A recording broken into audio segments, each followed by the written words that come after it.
Tu veux être ton propre patron. C'est bien. Mais est-ce que tu sais que, sur 10 salariés qui ont quitté leur CDI, au moins 8 se sont cassés la figure. Oui, ils se sont cassés la figure. Pour ne pas tomber dans le même piège, dans cette vidéo, je te partage tout. Installe-toi bien et on démarre. Je suis Adelise, experte en gestion de programme. Sur cette chaîne, je te partage des astuces, des conseils et mon expérience pour t'aider à réussir ta carrière et à devenir la meilleure version de toi-même. Alors, l'illusion des salariés. Non, mais c'est incroyable le nombre de salariés qui veulent être leur propre patron. Ils veulent être leur propre patron. Oui.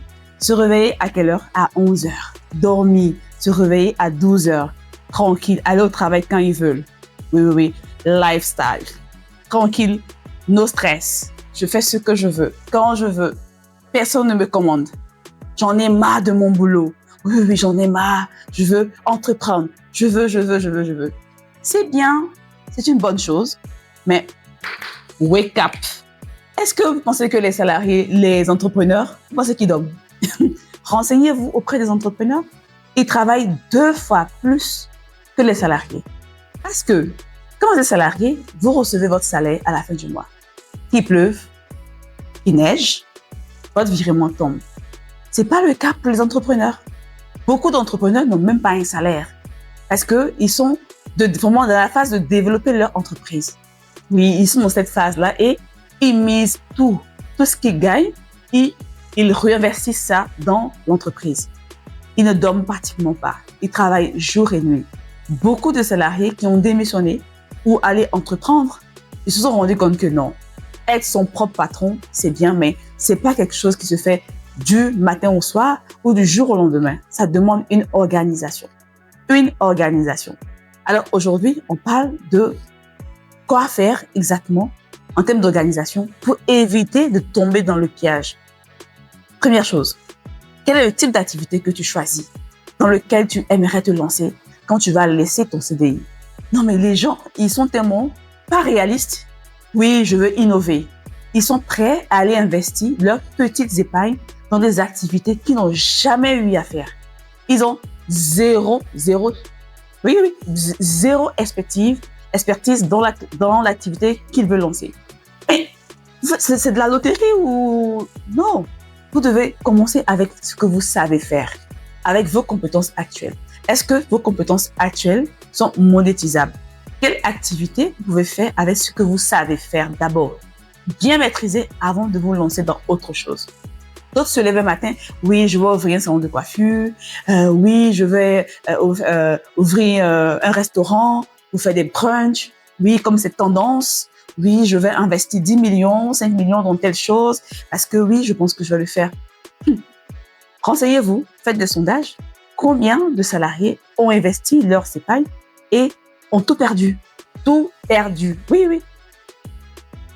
Dilapidé. Pourquoi? Parce qu'ils travaillent 8 heures de temps par jour. Ils n'ont pas le temps d'être en même temps à la fois au travail et dans leur propre entreprise. Donc, ils confient l'entreprise à des personnes qui, très souvent, sont sélectionnées par affinité. C'est votre frère, c'est votre sœur, c'est votre parent, un ami et autres, qui souvent ne s'y connaissent même pas. Ils n'ont pas l'expertise de gérer cette entreprise. Donc, c'est évident, non? Par manque d'expertise, l'entreprise va couler et vous allez perdre votre épargne. Commencez, si vraiment vous tenez à vous lancer, commencez par ce que vous savez faire. Ou soyez patient et allez vous former sur le type d'activité que vous comptez lancer. Formez-vous et commencez cette activité pendant que vous êtes encore salarié. Parce que, comme je l'ai dit au début de la vidéo, quand vous êtes salarié, qu'il pleuve, qu'il neige, votre salaire tombe. Qu'il vente, qu'il y ait orage, votre salaire tombe. Et ce salaire-là, il vous sera très utile, oui, très utile pendant les moments difficiles de votre entreprise. Parce que vous allez utiliser pour pouvoir réinjecter dans votre entreprise, pour lancer l'activité. Et c'est comme ça que vous allez faire au fur et à mesure pour que l'entreprise grandisse. Non, vous ne pouvez pas vous lever un matin parce que votre patron vous énerve, parce que la tête de votre boss, il vous demande plusieurs choses, ça vous énerve. Non, Vous êtes payé pour faire ce travail. Si vous voulez vous lancer, vous devez trouver le bon équilibre pour pouvoir lancer votre entreprise à côté. Mais pas en démissionnant pour aller vous lancer à votre compte. Si vous le faites, vraiment, ça veut dire que vous êtes bien préparé.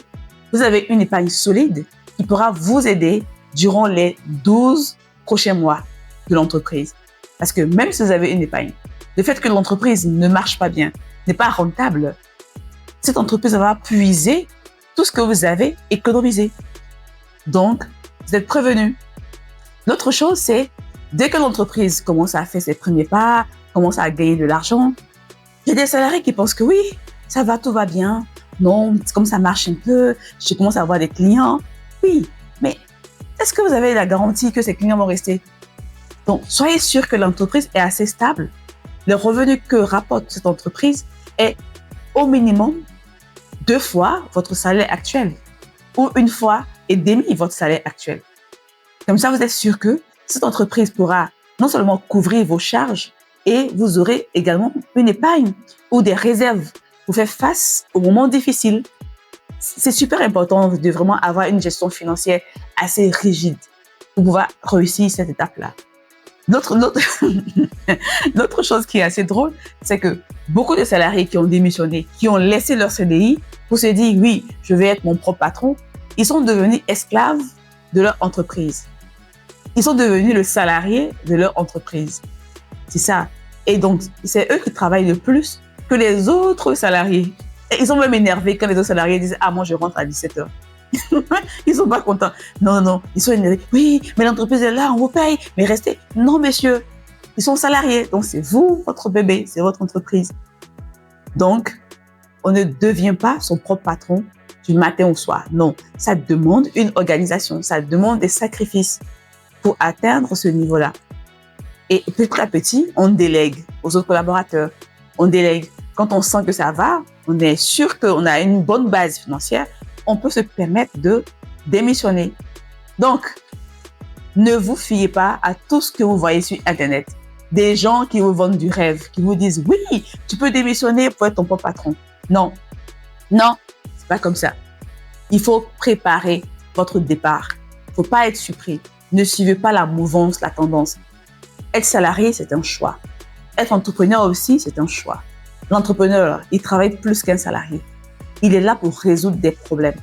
Il identifie des besoins auxquels il pense être capable de proposer des solutions. Et donc, si vous venez juste dans l'entrepreneuriat pour être votre patron, pour chercher, ou du moins pour gagner de l'argent facile, c'est pas le bon choix. Non, c'est pas le bon choix. Changez de carrière. Non. C'est pas dans l'entrepreneuriat que vous allez évoluer dans la facilité. L'entrepreneuriat, c'est pas facile. Vous pouvez échouer 2 fois, 3 fois, même 10 fois, et puis réussir une seule chose. C'est ça la réalité. Il faut qu'on se dise la vérité. Comme je l'ai dit sur ma chaîne, il n'y a pas de sujet tabou. Ici, on dit la vérité crue. On vous explique les choses telles qu'elles sont. Comme ça, chaque décision est prise en toute connaissance de cause. Donc voilà, pour ceux qui rêvaient d'être leur propre patron, est-ce que vous êtes prêts? Est-ce que vous êtes prêts? Si vous n'êtes pas prêts, restez tranquille dans votre CDI et commencez à vous préparer petit à petit. S'il vous plaît, on ne se précipite pas. On s'organise. Merci beaucoup d'avoir suivi cette vidéo. Mettez en commentaire si vous avez des questions ou si vous avez des contributions. Abonnez-vous pour ne pas manquer la prochaine vidéo et on se retrouve la semaine prochaine. Merci.